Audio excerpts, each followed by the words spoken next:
Dylan, can you say, what is up, everybody?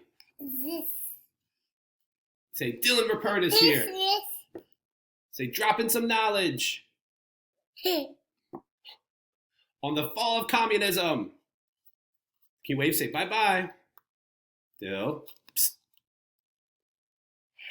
Let's try this again. What is up, everybody? Welcome to the last video on the Cold War, which is obviously on the end of the Cold War. So this is all kind of the 1980s through pretty much 1991. Two places we're going to focus on here, the Soviet Union and China.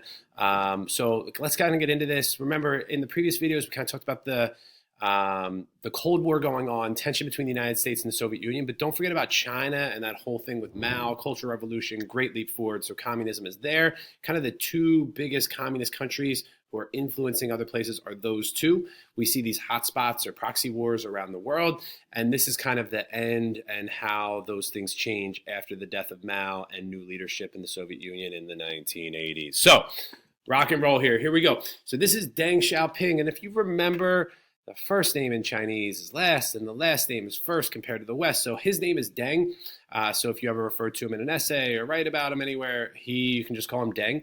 And he is going to be the leader after Mao dies in the 1970s. So Mao dies, and there's a lot of people die. There's a lot of tension, Cultural Revolution, all kinds of like not so good stuff. And there's this somewhat struggle for power after Mao dies. And this guy takes over Deng. He's considered like a moderate. He's not like Mao's like a radical, like he's doing crazy stuff. And Deng is kind of a little more in the middle. And he looks at China, he's like, look, we're behind.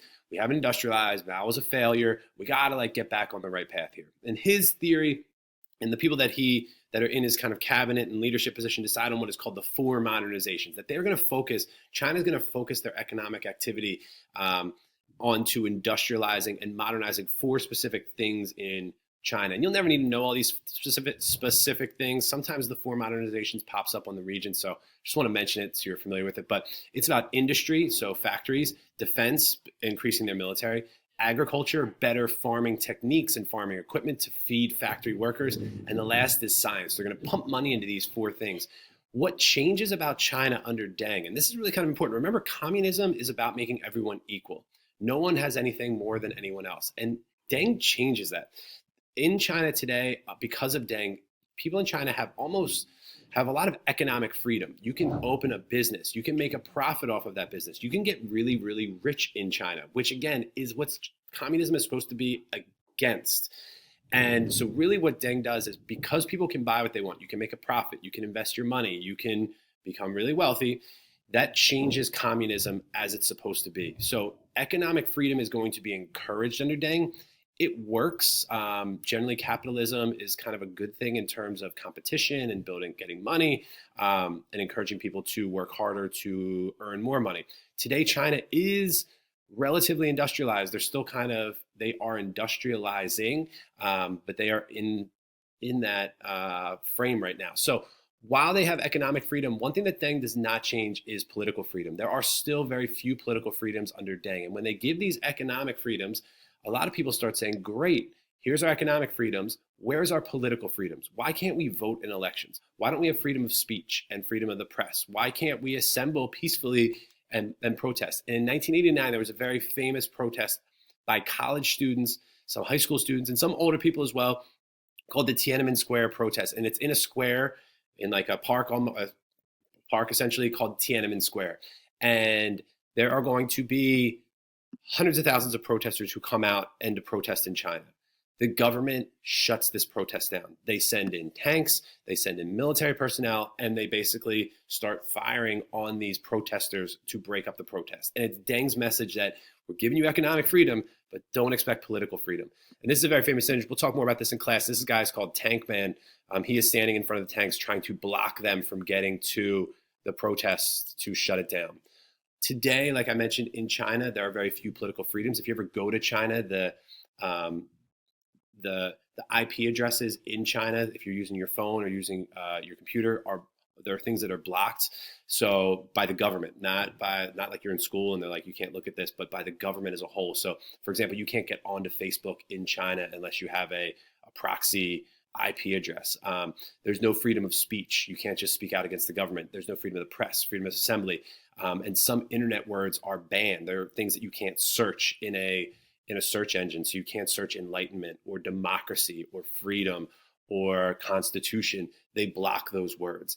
And so although we change China economically, still today they are politically unfree. We also have the same, while Deng is in power, a guy comes to power in the Soviet Union called Mikhail Gorbachev. And Mikhail Gorbachev is also a moderate. In the early 80s in the Soviet Union, they're in really bad shape. We got a lot of hangry people in the Soviet Union. The food supply isn't producing enough food for people. In order to get food, you have to buy it through the government, and the government is kind of distributing food unequally. So there's a lot of corruption. People who work in the government are living a lavish lifestyle, and the rest of the people in the Soviet Union are not doing too well. So you don't get a choice to eat whatever you want. If you want cheese, the government gives you a government block of cheese, and if they have enough. So these kind of things are going to cause problems. Also, they're broke from the arms race and the space race. So there's all these problems in the 80s. So the leader, Gorbachev, who is in charge of the Soviet Union in the 80s, he is going to make two changes. He is going to be like Deng with this thing called perestroika, where he's going to allow more capitalism. He gives people economic freedom. He allows people to open up businesses to make a profit. Again, this is the opposite of communism, and it's capitalism, which is ironic because it's a communist country. So he creates this thing called perestroika, more capitalism, but he does not, unlike Deng, he does allow more political freedoms as well. And this is called glasnost. So he allows people to actually the freedom of press and freedom of speech. And keep in mind that for the past 60 years in the Soviet Union, you have not had any of these freedoms. And people have been like wound tight, like I can't say what I want to say it, but I can't say it. And now all of a sudden Gorbachev like takes off this bind that holds people together, and now people can say whatever they want. And you can imagine your first time being able to say something, it's going to be bad for the Soviet Union. So what we see as a result of glasnost is many countries start saying, these satellite countries from the Cold War are going to say, we don't want to be part of the Soviet Union anymore. We want our own country. Get out of here. And glasnost is going to impact this because now that they have these freedoms, countries are going to start, these satellites are going to become democratic countries. So we see these countries here all gain their freedom. Also in November of 1989, as a result of this, the Berlin Wall comes down, a spontaneous event in November of 1989. And this symbolized the Cold War. When this wall came down, it was like, and the government did nothing. They just let it fall down. And now East Berlin and West Berlin are connected again, and people can interact with each other and see their family for the first time since the 1960s. Also, as the Soviet Union is fizzling apart and we're giving people freedoms, some people say, hey, we're not Russian. We don't want to be part of Russia anymore. Like, we don't want to be part of your country. Not only are the satellites separating, but also countries here are going to separate as well. And those countries are countries like Estonia, Latvia, Lithuania, the Ukraine, Georgia, Armenia, and these countries down here, which are primarily Muslim, they're like, hey, we're Georgian. We're not Russian. We don't want to be part of Russia. So they're going to separate as well. So as a result, we see the Soviet Union shrink. And in 1991, they officially collapse and communism dies in the Soviet Union. The new government that takes over is democratic, but they still don't have a ton of freedoms. The leader in Russia today is this guy. His name is Vladimir Putin. Putin is a former member of the KGB, kind of like the CIA for the United States, but he was part of the KGB under the Soviet Union. He was elected president in 2000 and again in 2004. After his two terms were up, he became prime minister. And the president used to have all the power in the Soviet Union or in Russia. And then after he became prime minister, they shifted all the power to the prime minister position. And then after his fourth-year term was up as prime minister, he could go back and run for president again, and he did. And he won in 2012 and again in 2016. He's president today.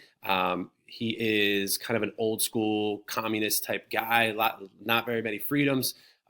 He has gone out and tried to reconquer some of the area that was lost as the Soviet Union fell. So a lot of tension here. Interesting relationship with the United States. We'll get into all that in class. That's what I got. Fall of communism, end of the Soviet Union, Deng, Gorbachev. Have a good day.